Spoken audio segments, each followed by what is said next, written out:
My name is Howard Ellison. I am 76 years old, and most days I wake up to the sound of my own breathing in an empty house that seems to echo back at me as though it wants to remind me that silence has become my only companion. I live in a modest two-story house on the outskirts of Cedar Falls, Iowa, a house I once filled with the laughter of my wife Margaret, the crying of children, the sound of Sunday dinners, and the ordinary symphony of family life that at the time seemed like it would never end. The place is still tidy because I am a tidy man, a man who spent his life working as a machinist in the local factory where precision mattered and where my hands, though rough, were guided by a discipline I never abandoned. Every morning I prepare my own breakfast, 2 eggs fried lightly, a slice of toast, black coffee with no sugar. I sit by the window at the kitchen table and watch the street outside, a street that has grown quieter with the years as old neighbors died or moved away and young families filled the houses with children who no longer play in the front yards like ours used to. Sometimes the routine of my mornings feels like the only rope that holds me together, a fragile string connecting me to the man I once was when my days were full of purpose. I have one son, Daniel, who is 50 now and an attorney in Chicago. To speak of him is to press on a wound that never quite heals. When he was a boy, I remember him clinging to my arm whenever I came home from work, begging me to lift him high into the air and spin him around until he was laughing so hard his little chest rattled with joy. He was my pride, the very reason I endured long shifts, night hours, and the noise of steel against steel. Margaret used to say that Daniel had inherited my stubbornness, my way of always wanting to be right, and I smiled at the thought, believing then that stubbornness was a strength, a shield he would carry into life. Now, as the years have passed, I see that what I once called stubbornness hardened into something colder, a calculating edge that cuts even the hand that once fed him. He lives in a tall glass building, drives a foreign car, dresses in suits that cost more than my monthly pension, and whenever he visits, which is rare, he looks around my house as though it were a museum of obsolescence, something to be pitied rather than cherished. Margaret died 12 years ago, a slow cancer that carried her away over a span of months in which I learned both the depth of love and the cruelty of time. I was by her side every day, feeding her, bathing her, sitting awake through the long nights when pain made her moan softly into the pillow. I thought Daniel would come more often, that he would bring his wife and children, that he would understand his mother's last wish was to see her family together. But he was always busy, always at court or flying somewhere, and when he did appear, it was for an hour at most, his face lit by the glow of his phone as though the world beyond our house was more important than the woman who gave him life. On the day we buried her, Daniel spoke politely, formally, like a guest at someone else's funeral, and I remember standing by the grave with my hand on the coffin, thinking that the bond between mother and son had already turned to dust before we even lowered her body into the ground. After Margaret's death, loneliness became a weight I carried like an invisible stone on my back. I tried to fill the days with small tasks, fixing the fence, repairing old tools, volunteering occasionally at the Veterans Hall, though my knees make it difficult now. But nothing replaces the human presence, the sound of another voice in the rooms, the reassurance that when you turn your head, someone who knows you is there. Daniel rarely calls, and when he does, his words are clipped, efficient, businesslike, as if speaking to his father were another item to be checked off a long to-do list. The grandchildren, Lily and Marcus, are teenagers now.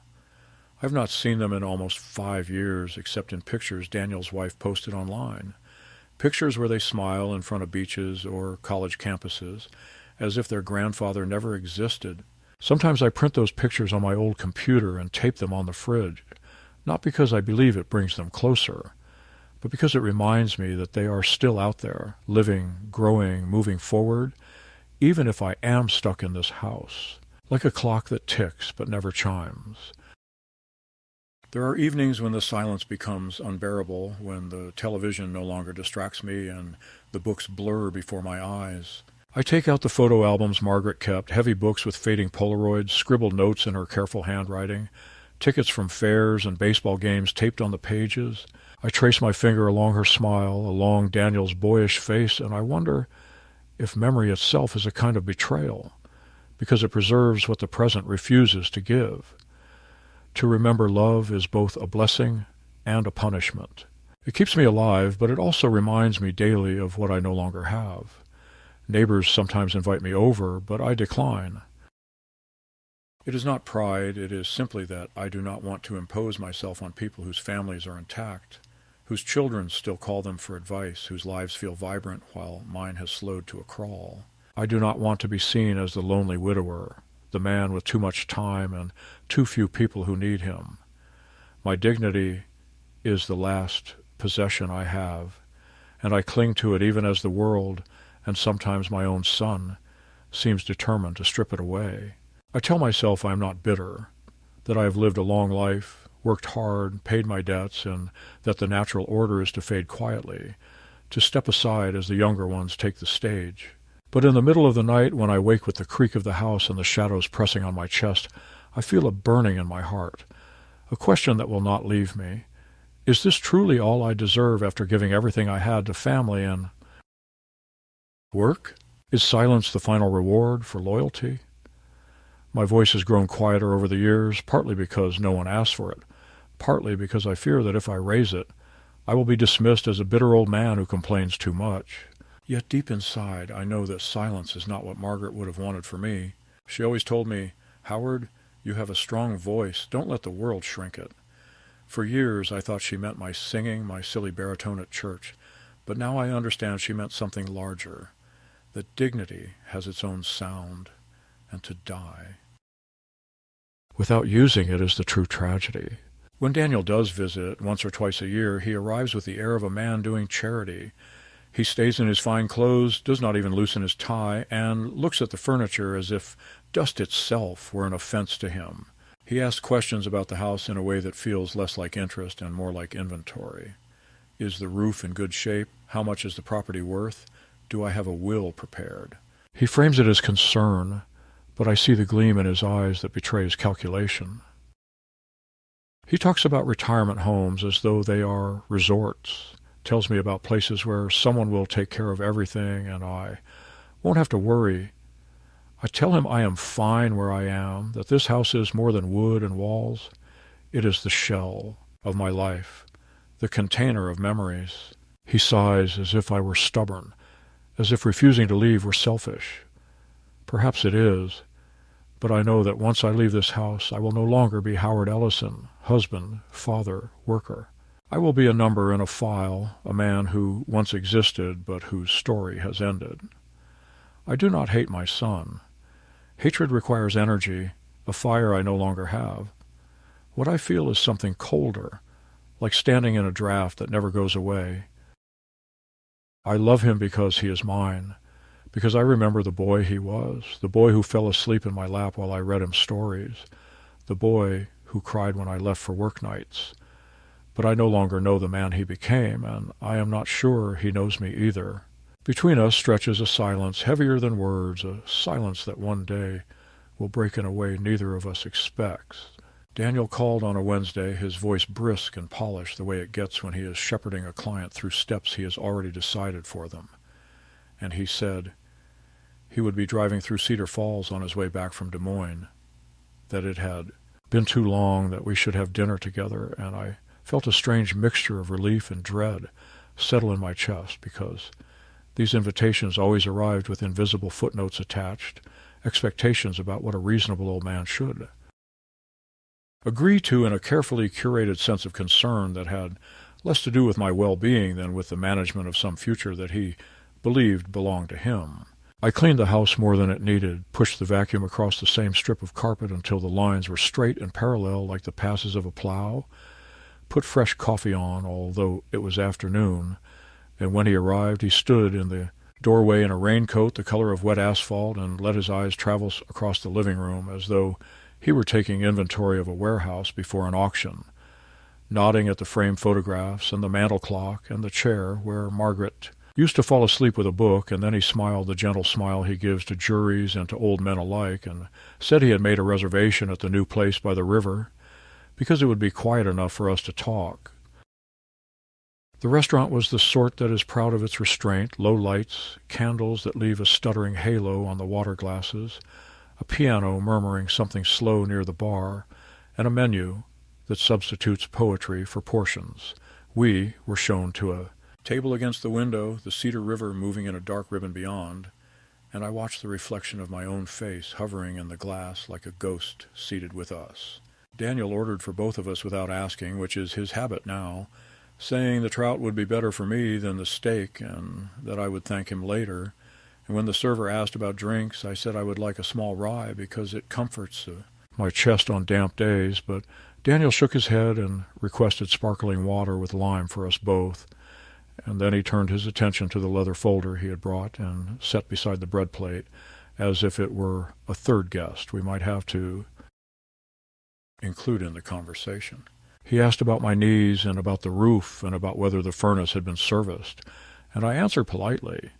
And for a moment I allowed myself to believe this might be ordinary, that a son might simply care about the condition of the house where his father sleeps. But then the questions sharpened into points that pricked, about what I had decided regarding the will we had discussed months ago, and whether I had considered drafting a durable power of attorney, and whether I had spoken to my doctor about a DNR in case of a situation where heroic measures would be unnecessary. And he couched these inquiries in language like peace of mind and less paperwork for everyone and the burden no parent wants to place on a child. And I felt Margaret's absence sit down at the table between us like an uninvited witness who would not allow me to lie to myself. I told him that I had a simple will and that it would be enough, that the house was mine until it wasn't, that a man who has navigated 76 winters can still sign his own checks and take his own pills and decide for himself when to see a doctor. And Daniel gave that patient nod again and said, "Of course. But the world is complicated now. There are forms and taxes and probate judges who can be as capricious as the weather. And besides, I should think about lifestyle, because there are communities in which people my age do better, places with classes and buses and on-site clinics and dining rooms where I would not have to eat alone." And he said the word alone the way a surgeon says tumor, as if naming it loudly enough might bully it into remission. The trout arrived pale and perfect, and I could taste the clean river inside it, yet every bite turned dry as chalk, while Daniel paged through the folder and slid across the table a neat stack of papers with colored tabs like little flags marking the territory he intended to claim, and he spoke about consolidating accounts and retitling the house and putting certain assets in a trust. And I looked down at the page where my name appeared above a line meant for my signature, and the room seemed to tilt just slightly as if the river had tugged the building off its moorings. I said that I appreciated his effort, but that nothing here needed my signature tonight, not while we were eating, not while the river made its quiet procession toward the Mississippi, and he put the folder away with a soft thud as if he were returning a weapon to its holster, and he leaned back and asked me, in a tone that pretended to be casual, why I insisted on living in a house with stairs that could break my hip, in a neighborhood where nobody notices if an old man fails to light his porch for a week with a refrigerator that is half empty, because I cook like a widower who doesn't expect company.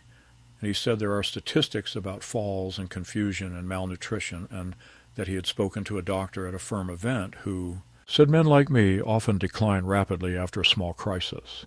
And at the word decline, my fork paused in the air because I heard in it a verdict, not a concern. And I asked him whether he had ever wondered why the album on his mother's nightstand is full of pictures of him as a boy, but there are so few of us together as men. And he did not answer because he knew the answer, and because it would require him to admit that the law he practices now began as a law. He wrote inside his heart the day he decided success was a door that closed behind him. The server brought coffee, and Daniel refused dessert and checked his watch and signaled for the check. And I felt the evening slipping like the river beneath us, the time for tenderness gone, the time for paperwork deferred, and I was almost ready to stand and say we would try again another day when he leaned forward, lowered his voice, and said something so precise and polished in its cruelty that I would later wonder whether he had practiced it in another mirror, perhaps the one in some hotel room where a man rehearses a closing argument. He said that I made everything harder than it needs to be, that I confuse pride with dignity and fear with independence, that he has to plan around my stubbornness the way a city plans around a river it cannot move. And then he looked at the line at the bottom of the bill, the blank where a tip goes, and said that old men like me do not realize how expensive their final years are for their children, not only in money, but in time and energy and the sorrow of watching a slow parade toward the same. And everybody reaches, and he placed his palm on the leather folder and said very softly, almost kindly, that if I was going to die, I should do it quietly, without making a mess of things for once. The piano stopped, or maybe my hearing did, because the room drew back like a wave, the candle flame leaned and steadied, the server's pen scratched the check, and in that suspended second, I felt the words burrow through my chest as if looking for something soft to nest in, the way a parasite seeks warmth. I looked at my son and saw not a villain, but a man shaped by rooms I never entered and voices I cannot hear, a man who confuses efficiency with mercy and who believes that love is a transaction best handled by professionals. And I felt an urge to stand and shout, or to strike the table with my fist, or to walk out into the river's dark and let the current decide. Yet I also felt Margaret's hand, the invisible weight of it on my shoulder, pressing me into my chair, reminding me that a man's voice once raised cannot be taken back, that words thrown like stones do not always hit the target we intend. Daniel must have mistaken my silence for consent, because he slid the folder toward me again and said we could stop by the house for a quick signature, nothing dramatic, and then he could get on the road before the weather turned, and I smiled, a thin, tired smile I recognized from photographs of my father on the day he lost his farm. And I said I needed air. Outside, the river laid its cold breath across the parking lot, and the sky held that bruised color it gets just before a spring storm. Daniel stood beside me while the valet jogged off to fetch his car, and he said we should not dramatize things, that he hadn't meant it harshly, that he wanted what was best for everyone, and I looked at him and told him that sometimes what is best for everyone is simply to listen, to allow the old a little noise as they make their way toward the door, because silence has a cost that is paid by the living long after the dead are done with their bills. He nodded in the abstract way of a man who has already decided, and when the car pulled up he hugged me quickly, the briefest press of expensive wool against my coat, and he said he would call next week to finish what we started. I watched the taillights bleed red into the river's reflection, and there in the wind with the smell of wet stone in my nose, I understood that a line had been stepped over, that a sentence spoken almost tenderly could be as sharp as a blade, and that the quiet he had prescribed for my ending would not be the quiet I chose, because there are silences that protect dignity and silences that murder it, and I had been practicing the wrong kind for too long. The following weeks after that dinner by the river felt like walking across a floor that had begun to tilt without warning, every object in my house shifting just enough to remind me that stability was gone. Daniel did not wait long before pressing his advantage. He called twice in the same week, his voice honeyed but insistent, asking if I had thought any more about what we discussed, reminding me that it would save everyone trouble if I took care of the legalities sooner rather than later. I tried to deflect, telling him my health was holding steady, that I was managing just fine, but each call left me staring at the walls of my kitchen, hearing in his tone not the voice of a son, but the rhythm of a man negotiating property. I found myself replaying those words he had whispered in the restaurant, the poisonous phrase about dying quietly, and the more I repeated it in my mind, the more I noticed the subtle humiliation seeping into every interaction. When he visited again, this time bringing his wife Linda and their 2 children, I thought perhaps the presence of the grandchildren would soften things. I cleaned the house as if preparing for a sacred ritual, laid out board games Margaret had once played with Daniel, baked a pie with shaking hands because I wanted the smell of cinnamon to feel like home. But the visit was not about family. It was a silent tribunal staged in my own living room. Linda made comments about how the house smelled old, how the carpet must be difficult to keep clean at my age, how dangerous the stairs looked for a man with knees like mine. Daniel walked from room to room, nodding with a professional detachment, pausing before the photographs as though they were evidence in a trial. When Marcus asked if he could take his soda to the couch, Linda said no, because Grandpa's furniture was too fragile. The word fragile hung in the air, and I could not tell if she meant the chair or me. At dinner I tried to ask the children about school, about their plans, but they shifted uncomfortably and answered in short, polite sentences, glancing at their parents for cues. Daniel finally interrupted me, saying the kids were under a lot of pressure, that I shouldn't burden them with long conversations. I wanted to shout that asking your grandchild about their life is not a burden, but the words clotted in my throat. Instead I nodded, and the nod felt like a chain tightening around my neck. Later, when I offered the pie, Linda smiled thinly and said they had already promised the children ice cream on the way home. And Daniel added that sugary desserts were not good for me either, considering my age. I looked at the pie cooling on the counter, untouched, its crust slowly hardening. And I thought of Margaret's hands pressing dough with care, and I felt a humiliation so sharp I could not swallow my coffee. The evening ended abruptly. Daniel gathered his papers again, the same folder with colored tabs, and laid it on the dining table after the plates were cleared. He spoke in front of his children as though I were not there, saying that once Grandpa signed these documents, everything would be easier, no confusion, no wasted time when the inevitable happened. He used the word inevitable the way a man uses a crowbar, not to describe but to pry something loose. The grandchildren sat silent, listening to their father describe their grandfather's decline as a logistical challenge, and I felt my hands trembling not from age but from rage. I asked if we could leave the subject for another time, that tonight was meant for family, not paperwork, and Daniel sighed, exchanged a glance with his wife, and said we would revisit it soon. They left in a cloud of expensive perfume and cold air from the front door, the children hugging me quickly as though they were patting the shoulder of a stranger. After they drove away, I walked through the house, every step echoing louder than it should have. I saw how they had looked at the photographs, at the furniture, at the very walls, and I realized that in their eyes I was already gone, that the house itself was more alive to them than I was. It was not just about inheritance. It was about erasing me in advance, replacing my presence with signatures and stamps, turning my life into a file they could close neatly. That night, as I sat by the window listening to the clock, I felt humiliation burn into resolve.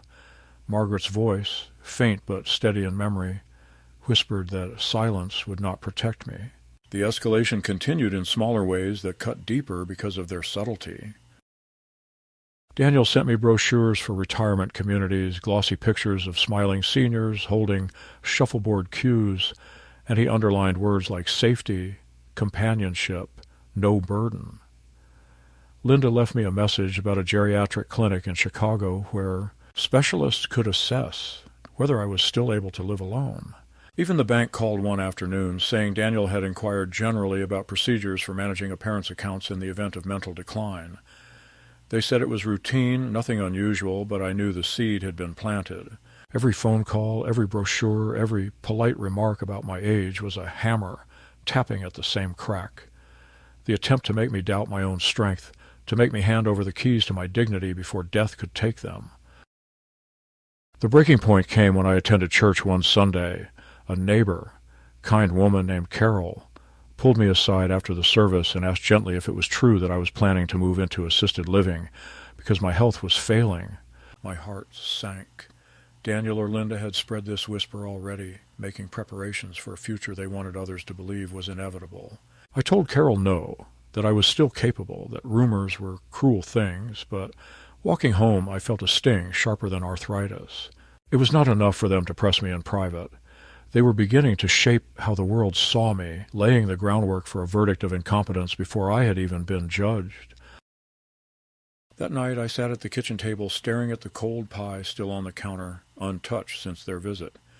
I cut a slice for myself, ate it slowly, the crust dry, the apples sour, but I forced it down as though swallowing a pledge. I told myself that humiliation could be fuel if one learned how to burn it properly. They wanted me quiet, compliant, folded neatly into the margins of their lives. But I had lived too long, carried too many burdens, loved too deeply to disappear like a smudge wiped from a page. The escalation had begun, and I felt, for the first time in years, the faint stirring of a fire in my chest that no one, not even my son with his polished arguments, could extinguish. The turn came quietly, as such turns often do, not with shouting or slamming doors, but with the careful precision of a blade sliding between ribs, disguised as concern, yet aimed at the heart of what little independence I had left.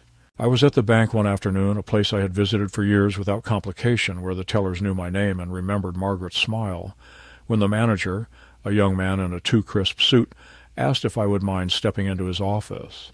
His tone was polite, but carried a hint of rehearsed sympathy, and I knew before I sat down that something had shifted. He told me that my son had been in touch, asking questions about procedures for managing accounts in the event of my incapacity, whether there were safeguards in place to prevent confusion should I become unable to handle my own affairs, and he framed it as standard, routine, nothing alarming. But the moment the words left his mouth, I felt my stomach tighten, because it was one thing to be patronized in private, quite another to have the machinery of institutions begin to move around me, adjusting levers and cables as though preparing for the moment when my signature would no longer be considered valid. I walked home slowly, the wind sharp against my face, and when I entered my house I saw it, not as a place of shelter but as a fortress under siege, each familiar object already half claimed by hands that were not mine. On the kitchen table lay a pile of envelopes Daniel had left during his last visit, neatly stacked and marked with bright sticky notes telling me where to sign. I had ignored them, but now I picked them up and read carefully for the first time. The language was dry, legal, but the meaning was clear. Durable power of attorney, living trust, transfer on death deed for the house.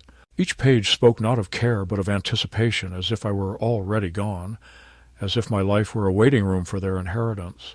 My hands shook as I read, not from weakness but from anger that they believed I would hand over the last fragments of myself so easily.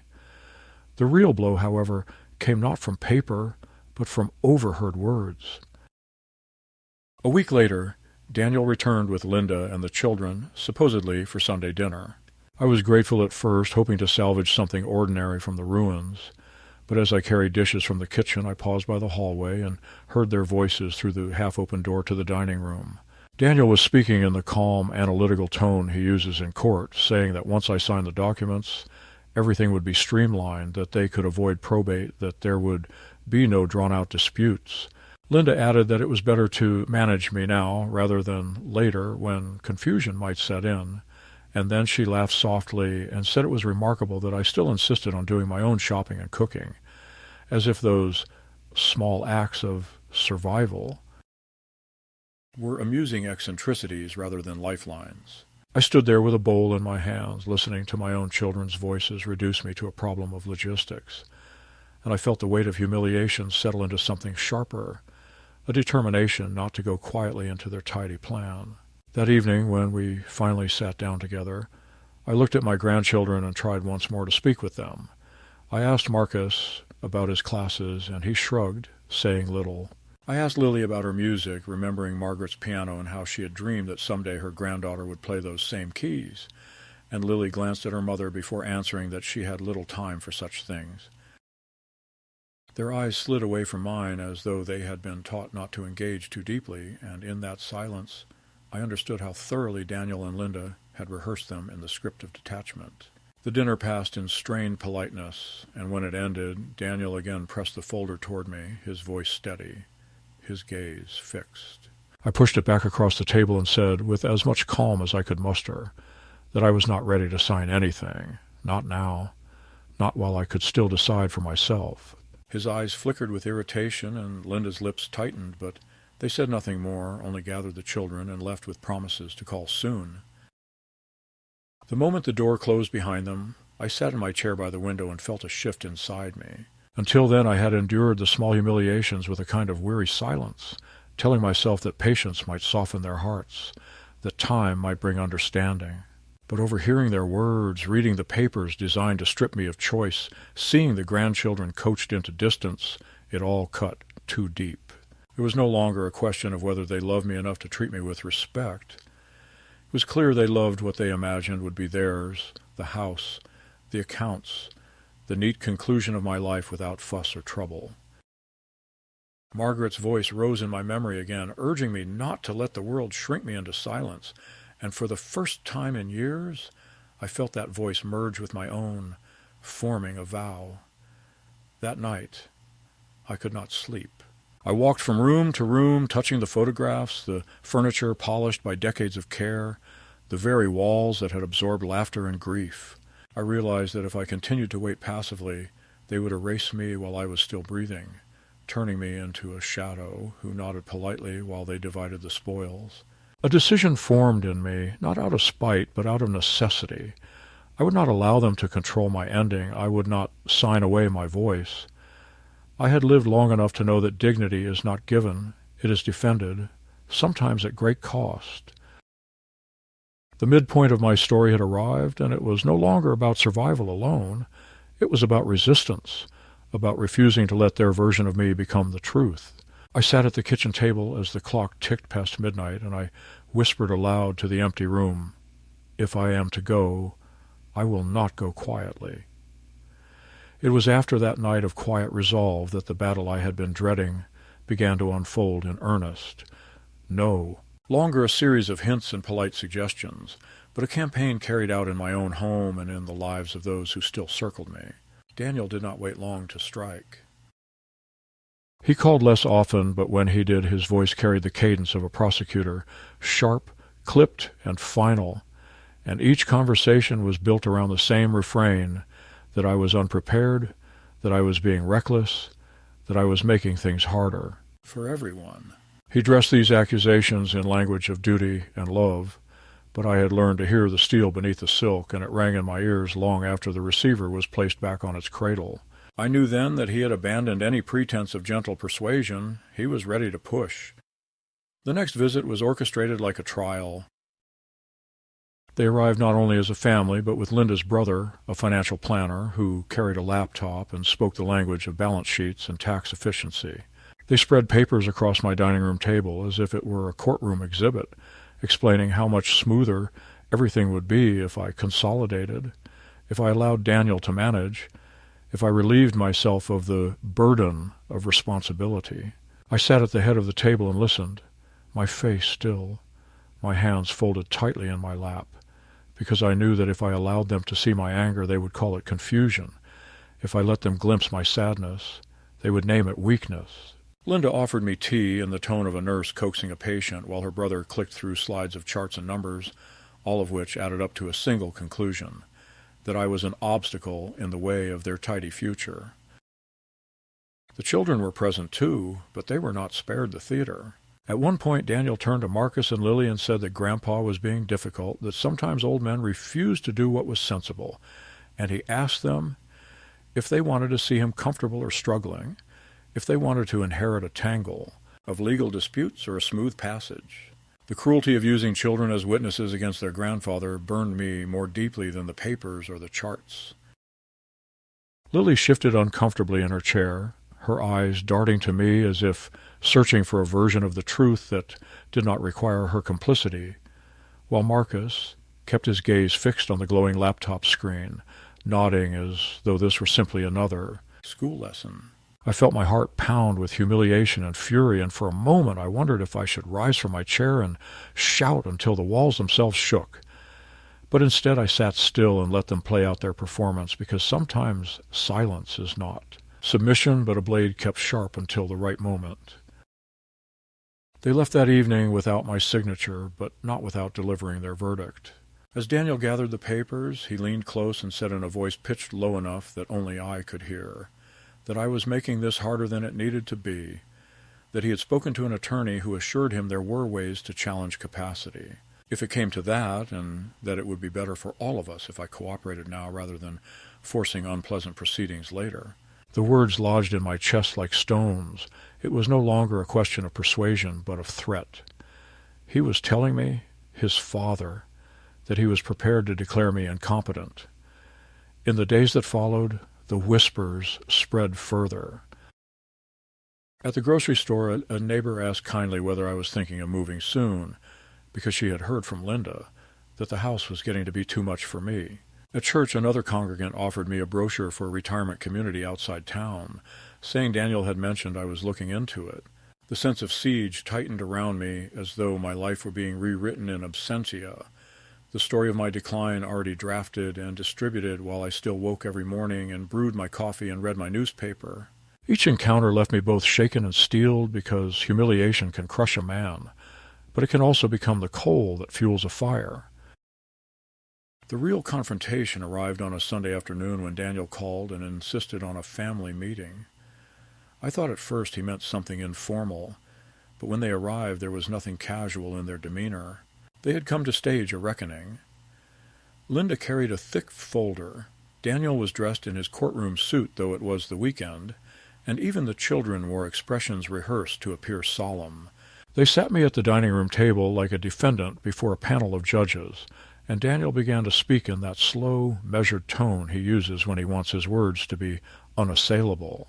He said that my stubbornness was becoming dangerous, that my refusal to sign the documents placed everyone at risk, that if something happened to me tomorrow, the house would be tied up in probate, the accounts inaccessible, the funeral arrangements complicated, and that I owed it to my family to prevent such chaos.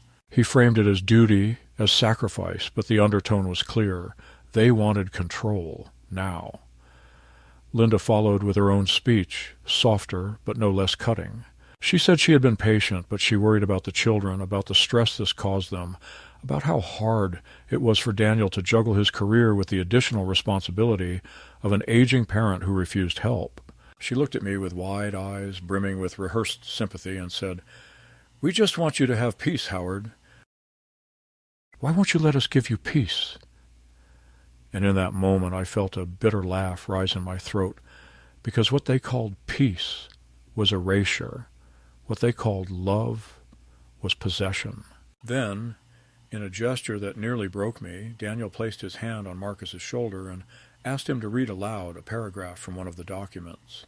The boy's voice cracked as he stumbled over the legal language, speaking words about transfer of property and designation of authority, and though he did not fully understand what he read, the humiliation was complete. They had turned my grandson into the mouthpiece of my own undoing. I felt my chest tighten, my breath catch, and for a moment I thought I might collapse right there at the table, fulfilling Daniel's prophecy of frailty. Linda reached for her phone, perhaps ready to dial emergency services, but I steadied myself and forced the air back into my lungs. I would not give them that victory, not yet. I pushed the papers back toward Daniel with a hand that shook not from weakness but from rage contained, and I said that my affairs were my own until I decided otherwise, that no amount of pressure or parade of witnesses would change that. My voice trembled, but it carried, and for the first time in years I saw my son's face lose its professional mask. His eyes hardened, his jaw clenched, and he said, almost spitting the words, that I was acting like a selfish old man who would rather see his family suffer than admit the truth. And then once again he let slip that poisonous phrase, delivered now, without softness. "If you're going to die, at least do it quietly. Stop making a mess." The children froze. Linda looked down, and the room seemed to contract around us. I rose from my chair, my legs unsteady, but my voice suddenly clear, and I told him that quiet is for the grave, not for the living, and that if he thought I would let him write the end of my story while I still had breath, he was mistaken. I told him that dignity is not inherited but earned, and that no son who speaks of his father as a burden will ever understand the weight of the sacrifices that built the very life he enjoys. The silence after my words was heavy, broken only by the ticking of the clock and the faint rustle of papers as Daniel closed the folder with a snap. They left soon after, their departure marked not by hugs or promises to call, but by a brittle quiet that clung to the air like smoke. I stood at the window and watched them walk down the path, the children trailing behind, their figures receding into the distance. My heart ached, but not with weakness. It ached with the knowledge that the battle was no longer private, that lines had been drawn, that my son had declared war not just on my possessions, but on my very right to be heard. That night I could not sleep. I sat in the living room surrounded by photographs of a life they seemed eager to erase, and I realized that the time for silence was over. The escalation had reached its peak, and what came next would not be measured in folders or signatures, but in voices raised, in truths spoken aloud, no matter the cost. I poured myself a glass of rye, held it up to Margaret's picture, and whispered, "They want me to die quietly, but they've forgotten I still have a voice." The breaking point came on a gray afternoon in early November, the kind of day when the clouds hang low enough to scrape the rooftops and the air tastes of iron. Daniel had called again, this time not to ask, but to inform me that he and Linda would be stopping by with the children because we need to resolve this matter once and for all. His voice carried the flat finality of a judge pronouncing sentence. I sat in my chair by the window after the call, staring at the bare branches outside, and I knew that whatever happened that day would mark the line between what I had endured and what I was prepared to fight for. They arrived just after lunch, their coats heavy with cold, their expressions already set into the masks of duty and determination. Daniel carried the same folder, Linda carried a notepad, and the children trailed behind with eyes that flickered nervously between their parents and me. I offered coffee, but no one accepted. Instead, they took their places around the dining table as though assembling for a tribunal. Daniel spread the documents out again, his hands steady, his tone sharp. He said the time for delays was over, that I was endangering my family with my obstinacy, that the responsible thing was to sign now and spare them further strain.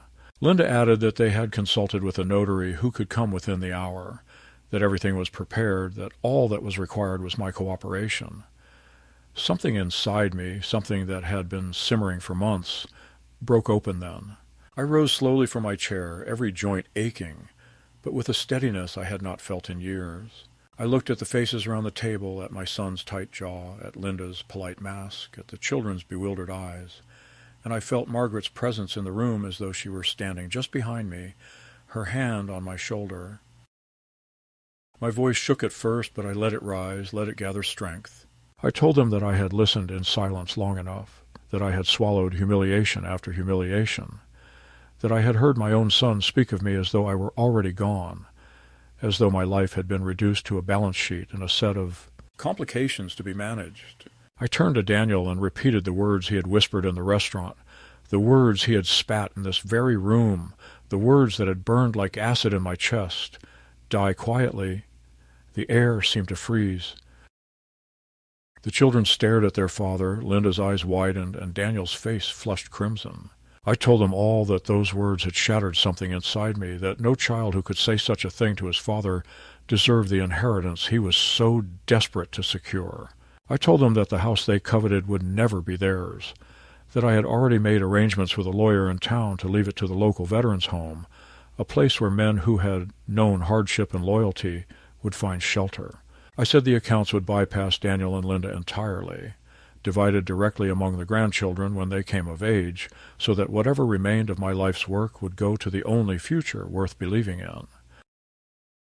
And I said that if Daniel wished to contest it, he could do so publicly, but he would do so knowing that his children had heard the truth of his cruelty from my own mouth.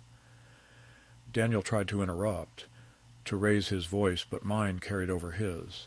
I told him that love is not a ledger, that sacrifice cannot be measured in efficiency, that dignity is not his to grant or revoke. I reminded him of the nights I had worked double shifts so he could attend college, of the years Margaret had gone without new dresses so we could pay his tuition, of the countless meals she had cooked and the prayers she had whispered for his success. I said that everything he stood upon had been built from our labor and our love, and that to repay it with contempt was a betrayal deeper than theft. My hands trembled, but not from fear.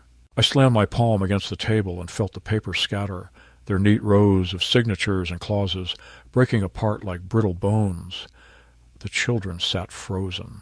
Marcus's eyes brimmed with tears. He tried to blink away, while Lily's face crumpled as though something she had long suspected was finally confirmed. Linda pressed her lips tight, but for once she had no words. Daniel rose from his chair, his voice rising in anger, accusing me of manipulation, of poisoning the children against him, of being delusional. But I met his fury with a calm that surprised even me. I told him that what poisoned the children was not my words but his, that they had heard their father speak of his own father as a burden, and that such wounds do not close easily. For a long moment, no one moved. The only sound was the clock ticking above the mantel, each second hammering home the truth that had been laid bare. Finally, Daniel gathered the scattered papers, shoved them back into the folder, and stormed toward the door, Linda hurrying behind him, her face pale. The children hesitated, looking at me with eyes that seemed to beg for guidance, and I told them softly that they should remember kindness, that no matter what anger filled the air today, they must never forget that families should be built on love, not fear. They followed their parents out, the door slamming shut behind them, and the house fell silent again. But it was not the silence of defeat. It was the silence after a storm, heavy but cleansing. I sank into my chair, exhausted, every muscle trembling, but my chest felt lighter than it had in years. I had spoken the truth aloud, and though it had fractured the fragile shell of family that remained, it had also restored something I thought I had lost forever, my own voice. They had wanted me to die quietly, but instead I had shaken their world with words that could not be unsaid. I knew there would be consequences, perhaps estrangement, perhaps bitterness that would never heal. But I also knew that I had drawn the line they would not cross, that I had reclaimed the dignity they had tried to strip from me. That night, as I sat alone with a glass of rye, I looked at Margaret's picture and whispered, "I did it, my love. I did not go quietly." And for the first time in many months, I felt that she was smiling.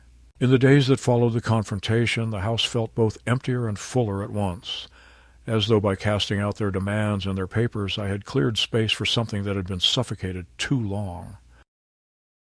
Silence no longer pressed on me like a coffin lid, but stretched wide around me like a field after harvest, barren yet honest, nothing hidden, nothing festering. Daniel did not call, not even to feign civility. Linda sent a brief message through a neighbor that they were disappointed, but would respect my decision. Words so bloodless they might as well have been cut from a template. I did not expect contrition, and none came. Yet I felt no regret.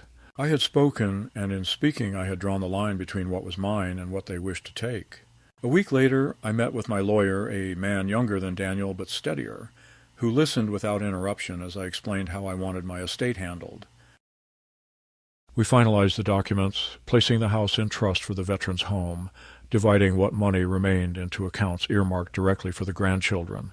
He asked if I was certain about bypassing Daniel and Linda, and I told him certainty was all I had left, that I would rather leave my legacy in the hands of children not yet fully shaped than in the grasp of those who had already shown how casually they could discard the very source of their blessings. When the pen scratched across the paper, my signature felt heavier than any I had ever written, but it was not the weight of surrender. It was the weight of justice, of choosing at last to defend myself with the only weapon left to me, the truth. Sealed in ink, word spread as it always does in a small town. Neighbors stopped me in the store or on the church steps, some offering sympathy, others quiet admiration. A few simply shaking their heads as though the story were too painful to believe. I did not care for gossip, but I knew that by speaking aloud, by refusing to be silenced, I had changed how people saw me. No longer the quiet widower drifting toward invisibility, I had become the man who had stood against his own blood and claimed the right to finish his life on his own terms. That reputation might not heal the rift in my family, but it gave me back the dignity Daniel had tried to erase. The grandchildren came once without their parents, slipping through the shaded door on a Saturday afternoon. Lily sat at the piano and touched the keys tentatively, playing a few broken notes of a song Margaret used to hum, while Marcus walked the rooms with wide eyes, as if seeing them for the first time not as a future inheritance, but as the story of a life. They did not speak much, but when they left, Lily hugged me tightly, whispering that she was sorry, that she understood more than her father thought she did. It was a small gesture, but it warmed a place in me I thought had gone cold forever. I knew they would be pulled back into their parents' orbit, that the distance might grow again, but I also knew that the seed of truth had been planted, and seeds have a way of waiting for the right season to grow. I began spending more time at the Veterans Hall, sharing meals and stories with men who had also lost families to time or neglect, men who understood the slow erosion of respect that comes with age. Among them I was not a burden, but a comrade, and when I told them of my decision to leave the house to the hall, they clasped my shoulders and said it would be a home for many, long after I was gone. For the first time in years, I felt my life expand beyond the narrow corridors of humiliation into a horizon of purpose. At night I still sit by the window with a glass of rye, watching the streetlights flicker across the quiet road. Margaret's photograph rests on the table beside me, her smile unchanged by time, and I speak to her as though she were still in the next room. I tell her that I am no longer afraid of silence because it is mine now, not theirs, chosen, not imposed. They wanted me to fade quietly, to become invisible, to vanish without voice or fight. Instead, I have turned my silence into a shield and my words into the echo that will remain after me. I know I will not live forever, that the body weakens and the nights grow longer. But I also know that when the end comes, I will meet it not as the man they tried to make of me, small and compliant, but as the man who stood in his own house and declared that his dignity would not be signed away. My son may never forgive me, but perhaps one day, when his children ask him why they remember their grandfather's words so clearly, he will understand that a man's voice, once raised in truth, cannot be silenced even by death. That is my final comfort, and perhaps my final victory.